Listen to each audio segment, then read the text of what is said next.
Good afternoon, everyone, and thank you for joining us for today's webinar.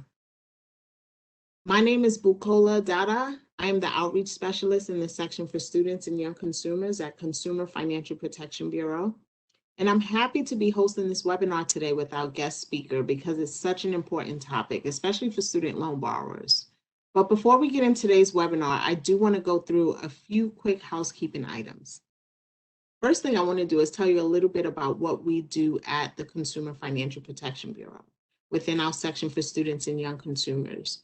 We create tools and resources that students and their families can use to help them make more informed financial decisions, specifically with regards to paying for college, managing their money, and saving for college. A lot of our tools are also used for practitioners that work with students and their families.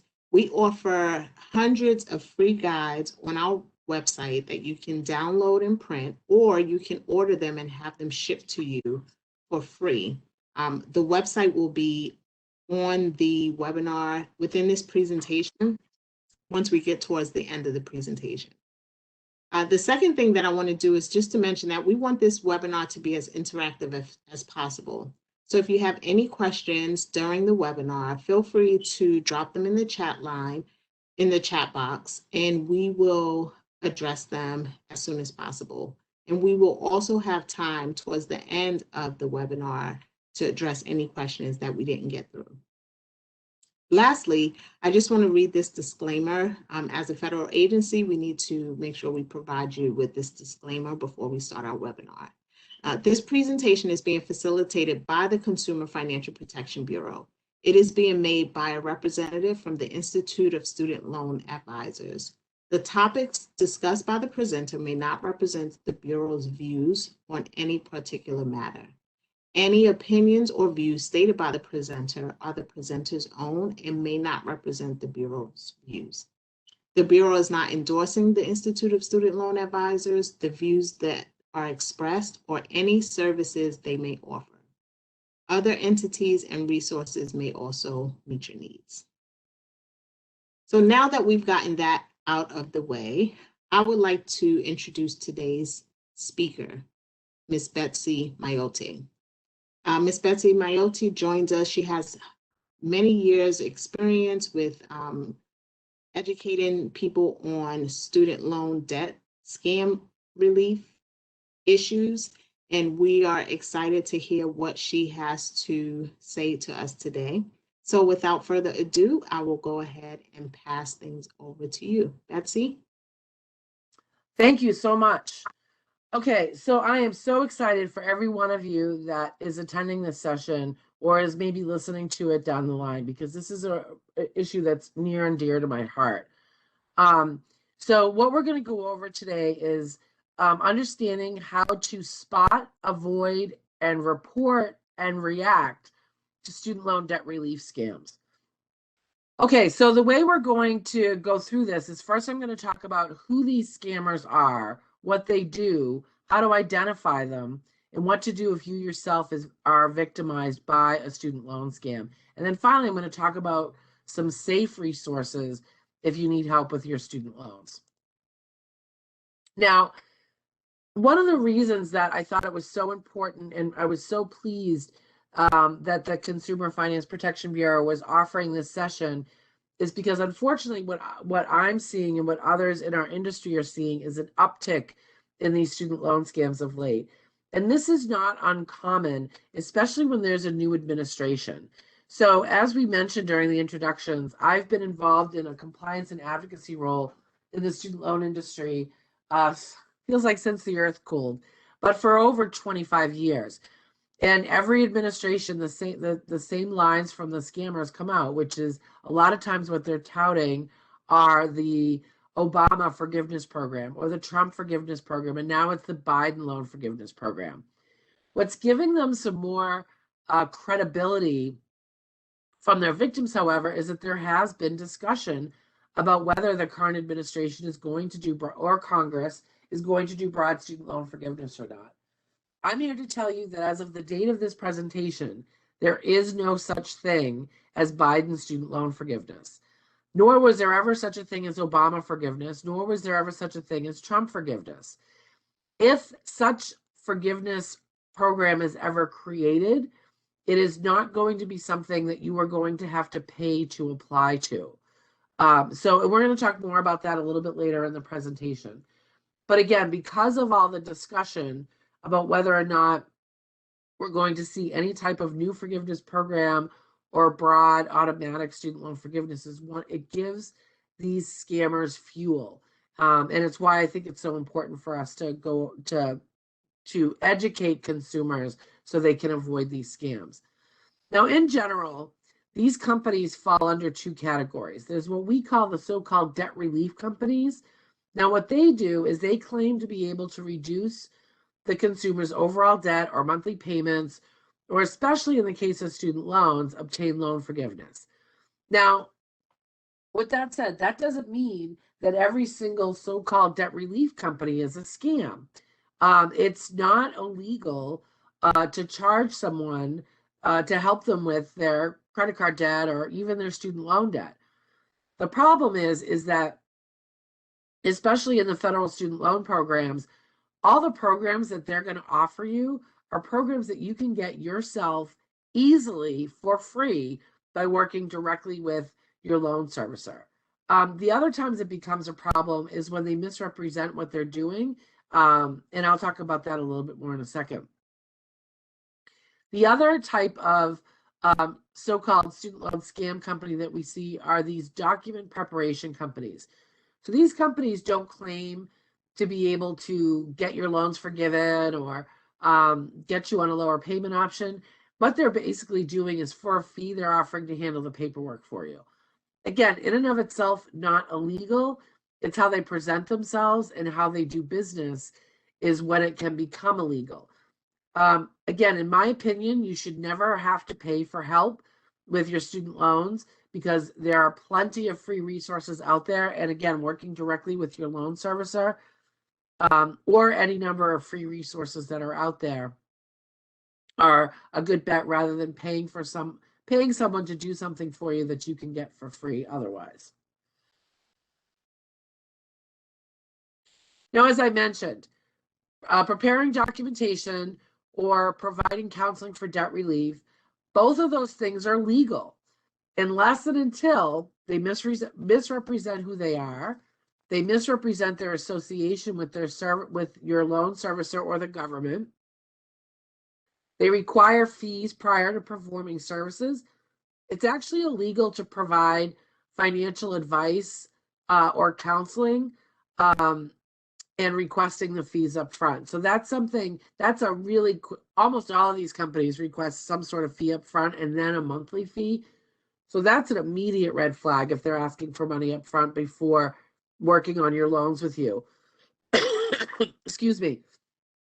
It's illegal if they misrepresent the outcome that they expect from you. So another really big red flag is if right off the bat, right in the email or the text message or right when you pick up the phone, they tell you can get your loans forgiven. There's no way they can possibly know if you're eligible for a loan forgiveness program without knowing about the information about your loans and your income and what you do for a living. So if they're telling you right off the bat, we can lower your payment, we can get your loans forgiven, huge red flag that this is a scam and not a legitimate document preparation or debt relief company.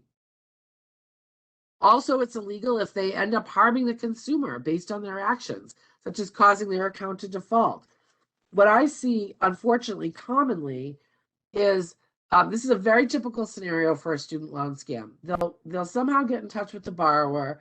They'll convince them they're legitimate. They'll tell them that for $1,200 up front and $39 a month for the next 3 years, we can get your loans forgiven. So the borrower pays the $1,200. They start paying the $39 a month. They think, because of the way it's presented to them, that $39 is actually their monthly payment, when it isn't. It's a monthly fee that this scam company is collecting. What the company ends up doing is they put the borrower's loan in forbearance if they can. The borrower, again, thinks that the $39 is their fee, is their student loan payment, and that the company has been successful in lowering it. And then when there's no more forbearance time available, they disappear off the face of the earth. And the borrower doesn't realize it because the company has changed the address and phone number on the student loan account to their own. So next thing the borrower knows, the borrower is in default, and they had no idea. They thought their loan was being maintained by this company all along. Unfortunately, I've seen that scenario over and over again.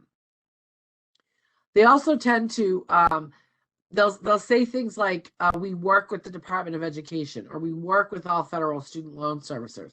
That doesn't mean a darn thing, but they're inferring that they have some sort of official partnership when they don't. I've also seen them use logos that are very similar to the Department of Ed's logo or the legitimate loan servicer logos. Same with web addresses. So just be really careful with all of those things. And again, those are the actions that make what they're doing illegal, not the fact that they are a document preparation service, or not the fact that they're a debt relief company.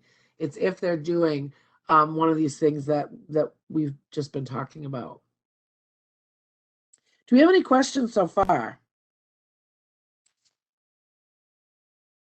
Yes, we have a few people that have asked about whether or not we will receive, whether or not they will be able to access this webinar after it's recorded. And the answer to that is yes. This webinar will be posted on cf.gov, and I'll give you instructions on how to get that towards the end of the presentation. And then someone asked if you could repeat the website that you mentioned.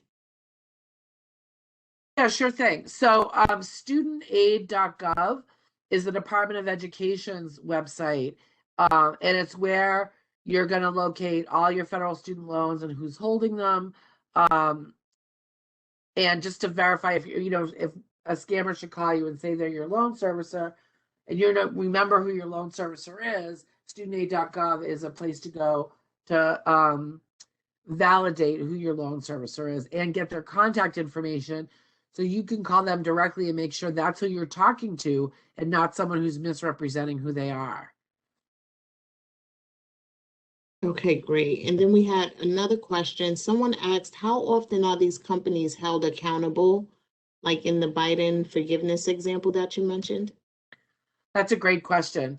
The Federal Trade Commission has done an amazing, they're working very hard to try to stop these companies altogether and hold them accountable when possible. There's been, excuse me, some fairly recent and frequent activity from the Federal Trade Commission. In fact, if you go to ftc.gov and go in their search bar and search student loans, you'll come up with a bunch of press releases over the last 6 months showing that they've gone after companies and in some cases have successfully been able to get settlements.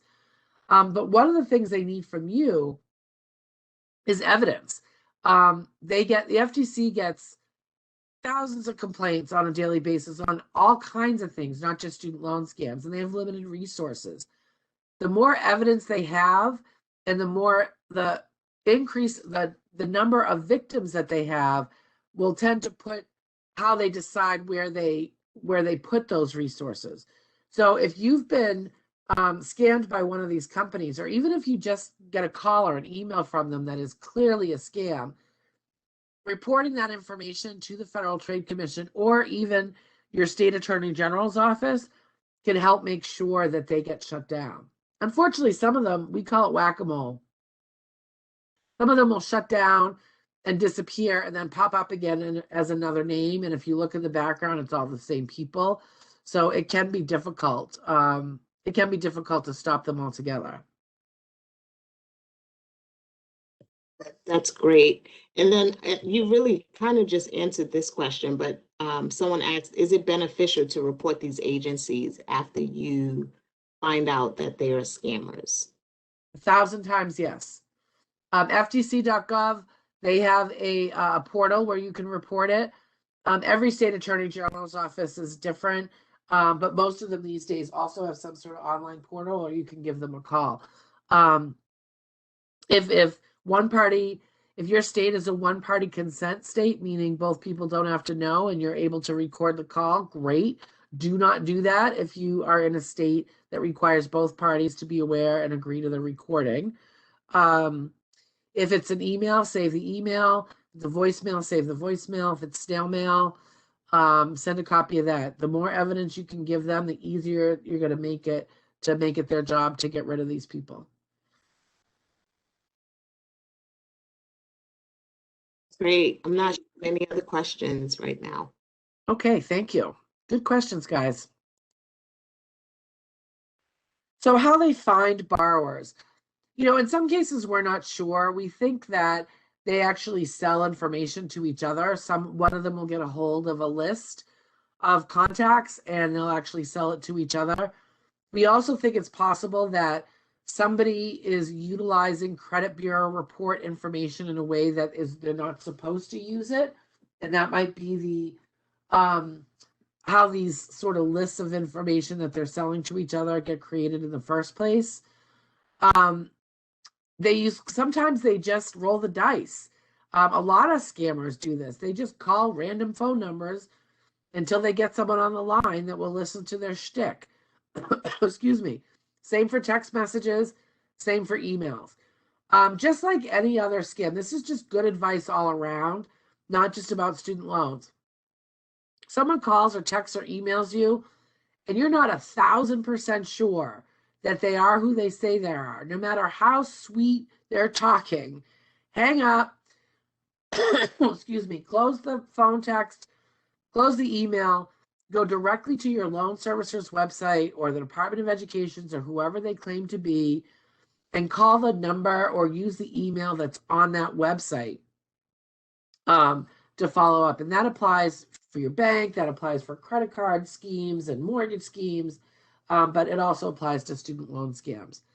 They also reach people through advertising, especially through social media. I've seen the ads on Facebook and even Instagram fairly frequently.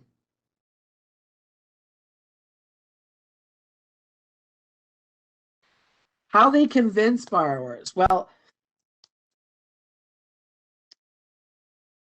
these companies, just like any other scam, they prey on people's anxiety and they prey on their vulnerability.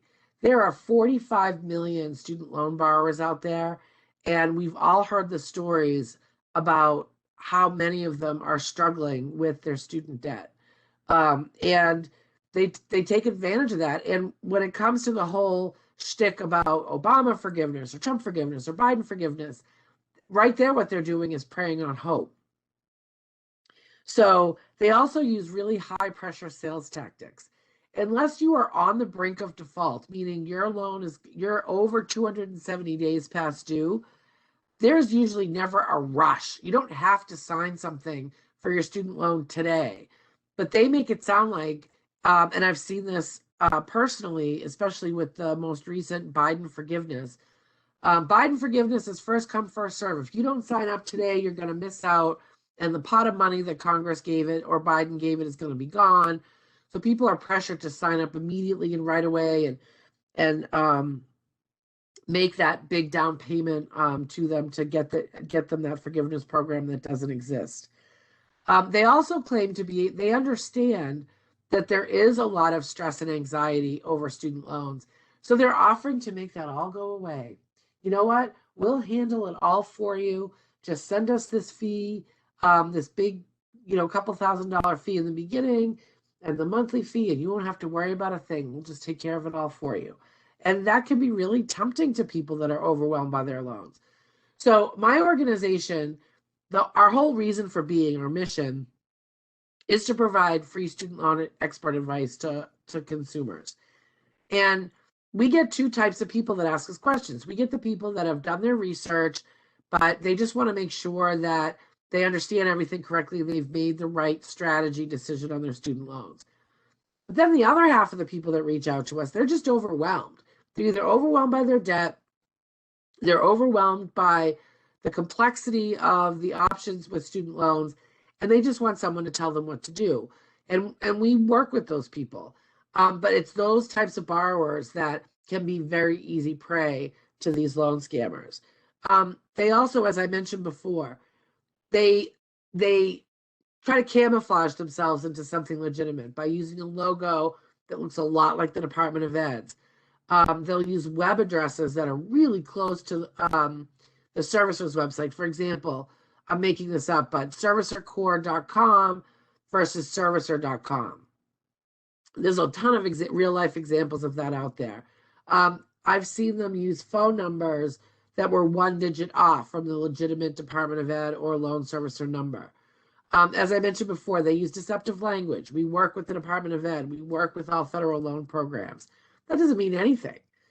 Some servicers have reported seeing their actual address on mailings, but the phone number and or email is of the fraudulent organization. So they'll go pretty far to try to disguise themselves as someone legitimate.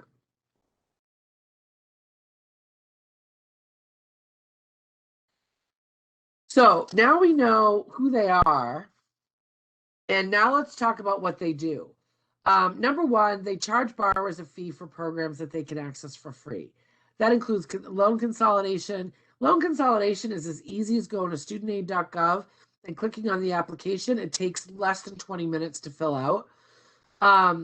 If you are able to apply for your student loan in the first place, you can apply and fill out the forms for any of these programs that you see in front of you.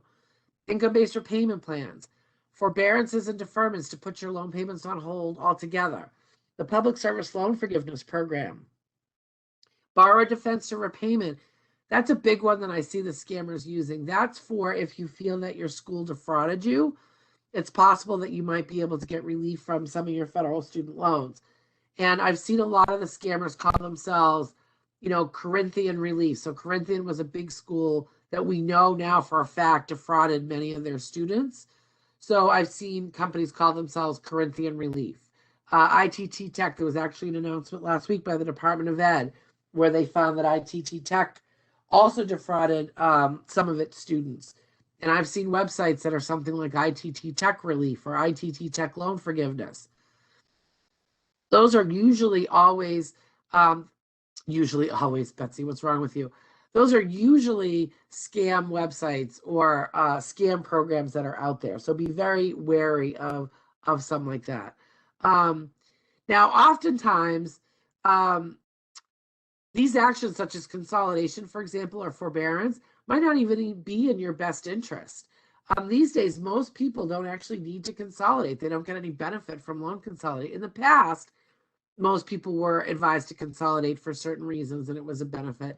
These days, unless you have Parent Plus loans or maybe some older FFEL loans, consolidation isn't really going to be a benefit to you. And again, it's free. And they're charging you, in some cases, thousands of dollars to access these programs. So that's how they're making their money. A lot of times what they do for these programs too is they fake the information on the applications in the first place. So for an income-based repayment plan, you're supposed to submit proof of income.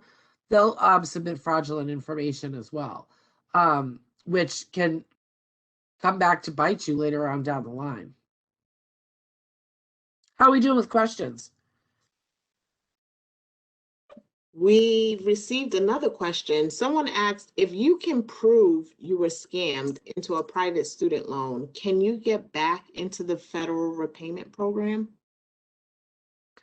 Well, that's a good question. So what I'm hearing is, based on the wording of the question, is someone who had federal student loans, they refinanced them into a private loan, didn't realize maybe that that's what they were doing, and they want to know if that can be unwound and the loan can be made a federal student loan again. I don't want to say it's impossible. I have never seen a private loan refinance reversed, ever. Once the loan is taken out of the federal student loan program, there are no take-backsies, and there is no way to reconsolidate or refinance the loan a second time back into the federal student loan program. Once it's a private loan, it can't go back to a federal student loan. Now, with that said, I'm not an attorney, but if you can prove that you were fraudulently tricked into taking out this private loan, it's possible that an attorney might be able to get you some relief. Whether that relief meant making the loan turn back into a federal loan, I doubt, but what relief might look like is that if it's proven that the company did commit fraud, maybe they'd be required to forgive the loan altogether. I'm just speculating, but I would contact an attorney that is comfortable and knowledgeable about student loans, as well as perhaps state consumer protection laws, and I would reach out to an attorney for that, or perhaps file a complaint with Consumer Finance. Okay, I'm not showing any other questions at this time. Okay.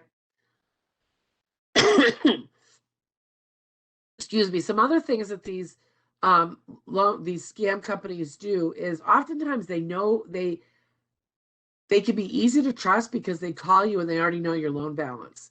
Now, how they got these balances, again, we're not entirely sure. It could be from credit reports using credit bureau information in a way that it's not intended or it's illegal to use. It could be that somehow they've tricked you into supplying your password to studentaid.gov, which is also called your FSA PIN. Speaking of that, never give that PIN to anyone. Don't give it to your spouse. Don't give it to your brother. Don't give it to me. Don't give it to someone who claims to be from the Department of Education, and certainly don't give it to a third party. If you have ever given it to anyone, you need to go in and change that PIN. But these guys and gals are very good at convincing people to give that PIN. And once they have that PIN, not only do they have access to all your loan information and your personal information, now they have the ability to make changes on your account. They can change address. They can apply for a loan consolidation.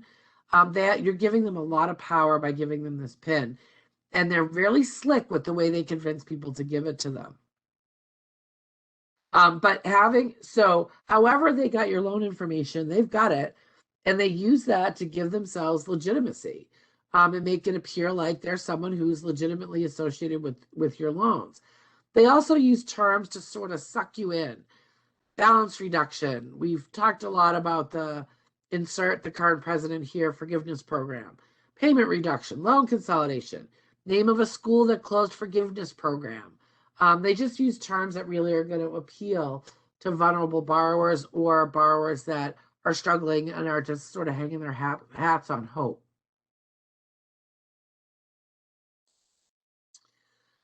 And then we talked a little bit already about the fees. A common fee structure. So just as a reminder, there is never a fee for applying for any student loan program, whether it's applying for the loan in the first place or applying for loan consolidation or for deferment or forbearance or a lower payment option or a discharge. There is never, ever, ever a fee for applying for any of those. So if they're charging you a fee for it, it may or may not be illegal depending on how they're doing it, but there's certainly no need for it, in my opinion. So a common fee structure that we see with the scammers is they do an initial payment of between $299 and several $1,000s. Now, if say it's a couple $1,000s and you just can't afford that, boy, they're pals. They're willing to offer you financing for that initial down payment. However, the interest rate, we've seen it as high as 22%, which I don't understand how they can do that to people, but we've seen it and they've done it.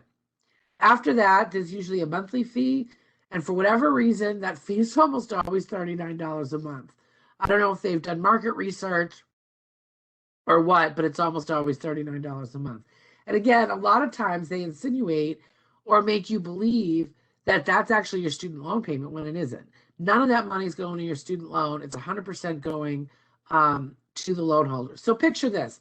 A super common scenario that I've seen from people that have been victimized by these companies is the following. The scam company gets in touch with them. They tell them that they can get their payment lower and get them forgiven after a certain number of years. The borrower pays the down payment.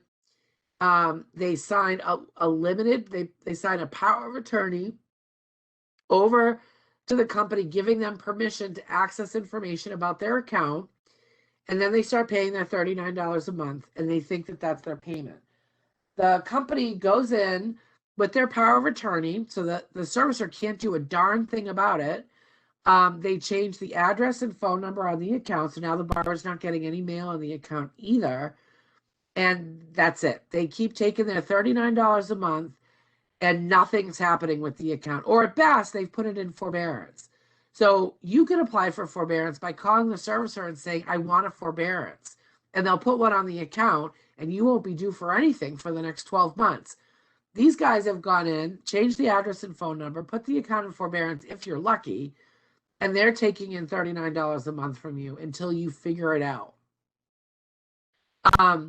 Again, the monthly fee is paid indefinitely.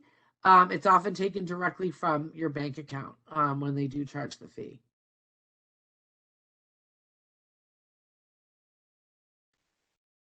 Okay, so if you're working with a company like this, the best case scenario is that you pay the required fee for the services that are spelled out to you.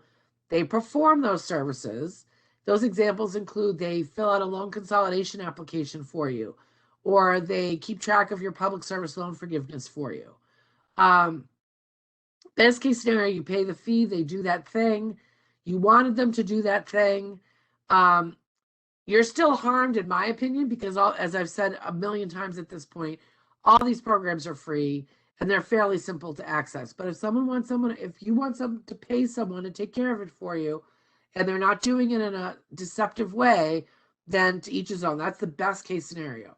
Worst case scenario is one I've sort of gone over as we've gone through this presentation. They've called you, and because of that, you've shared your PIN for studentaid.gov and or your servicer password. They go in and change the credentials, so now you can't even get in anymore. You sign a power of attorney, so now they can make changes to your loan without you knowing about it or your permission. They change the contact information, so you're not even getting the mail to know what they've done or know that the loan is now delinquent because they haven't done anything. And then they disappear. And now your loan is in default. And I'm not trying to be Chicken Little here. I have worked with borrowers that this has happened to. And that's why I'm here giving this presentation today. I've also seen borrowers where they're pursuing public service loan forgiveness, and they have years of eligible of PSLF payments under their belt. They get sucked in by one of these companies who consolidates their loan, and now they've lost all those PSLF eligible payments, which is another way that people can really be harmed by what seems like sort of an innocuous thing. How are we doing with questions? Pretty good. I did get a question, and this person says, I am concerned with the access to credit reports by all of these companies. How is it possible, and should these be less easy to access? So we're out of my wheelhouse at this point. So all I can give you is my opinion. My opinion is yes, I think they should be less easy to access. And I think there should be more controls in place to make sure the information is only used for legal and legitimate reasons and not shared beyond where it could be shared. Now, with that said, that is the scope of what I don't understand how people get access. I don't know what the barriers are to making them more secure. So I do know that is a concern of anybody that has any type of oversight to the data that is contained within these consumer credit bureaus. Okay, thank you. And then one other question. Can you repeat the circumstances of when it is illegal to charge a fee prior to service? In the case of financial advising, so like debt management, credit counseling, that kind of thing, they are not allowed to charge a fee before they provide service. So pretty much most things, well, I suppose the exception of document processing, if they're only saying that they're going to fill out a form for you, and they're not saying that they're going to be performing any type of debt relief for you, like forgiveness or that kind of thing, I suppose they can. Depends how they frame themselves, really. But requiring a fee up front is usually a pretty good warning sign for this stuff.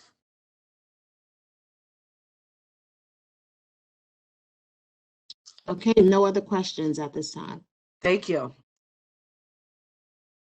Okay, so here's some warning, just to sum up what we've already talked about. Some red flags for you. It could be a scam if the consumers ask for initial and monthly maintenance fees to sign up for services.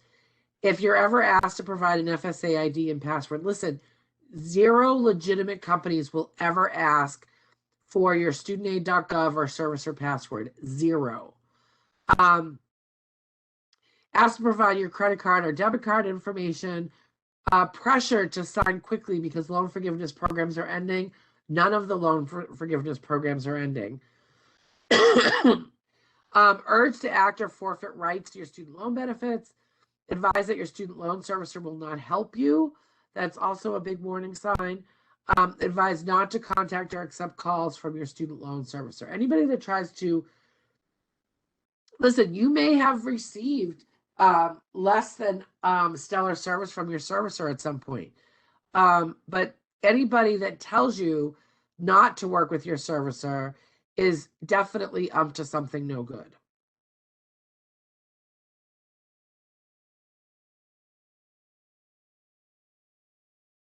Now, if you feel like you might have been the victim of a scam, these are the tips that we have for you of things that you should do. The first thing you should do is go in and change all your passwords right away. Change your password at studentaid.gov. Change the password at your loan servicers. Even if you're not 100% sure that you gave them the password, it's not a bad idea to go in and change them. While you're on the phone or in touch with your loan servicers, you want to verify that they have the correct address, phone number, and email address for you. Not getting a bill is never a defense to repayment. So if they did change the address and you didn't get the bill and you defaulted, you would not be able to get out of the default for that reason. Remove all again, while you're on the phone with your loan servicers, you want to see if there's any power of attorney or third-party authorizations that are on your account. And if they are, you should remove those right away. Listen, the loan servicers and the Department of Education, as well as the CFPB and the Federal Trade Commission, they hate these scammers as much as we do. So you should absolutely let them know if you feel like you might have been the victim of a scam, and they will do additional things to help protect your information and to help protect your account, in addition to the things that I've already recommended to you. If you set up automatic payments, you want to cancel those automatic payments. And then at that point, email the organization demanding that they cancel your service and demand a refund. Now, whether they give you a refund or not remains to be seen, but you should absolutely request a refund and put in writing that you say forever that you're canceling their service. And then finally, I would file a complaint with the Federal Trade Commission and perhaps even your state attorney general's office.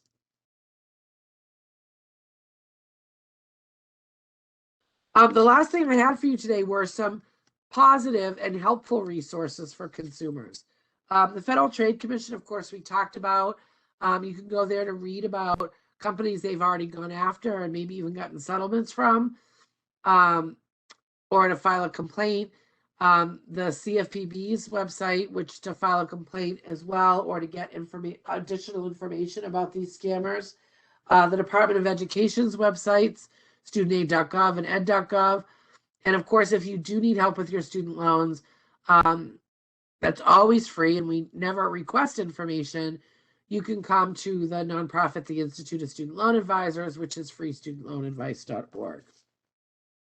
And that's what I have for you today.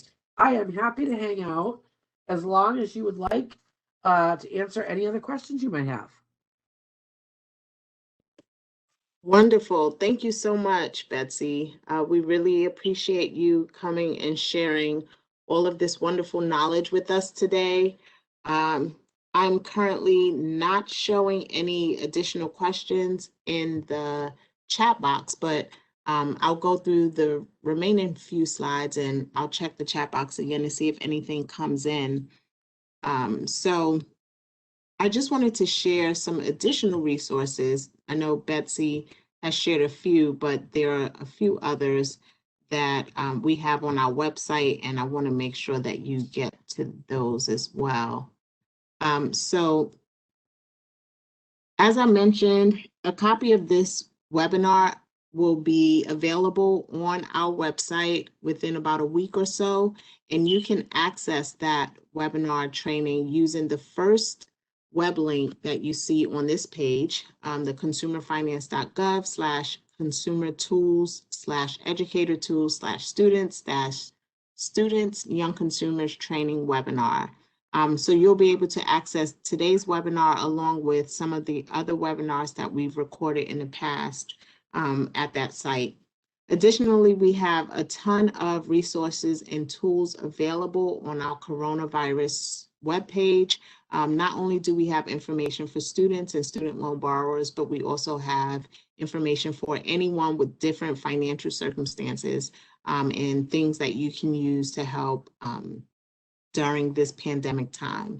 And then lastly, we have a link here that links to our resources with avoiding scams. So those are some additional resources that you may find helpful in addition to what Betsy has already shared with you today. And then lastly, it's time for our Q&A. And thankfully, you all were very interactive in the chat during this webinar, so I will check. I don't see any other questions in the chat right now, so feel free to send any questions that you have. You can email us at students@cfpb.gov, and we will answer the question for you, or we will get it to Betsy. And Betsy, if you want to leave your email address, you can do that as well if it's okay that they contact you directly. They absolutely are free to contact me directly. The best way to reach me is to go to our website, freestudentloanadvice.org, and go to the contact page. Awesome. All those emails are answered within a business day. Awesome. Well, thank you again. That's our webinar for today, and we look forward to chatting with you all again in the future. Thank you, Betsy. Thank you.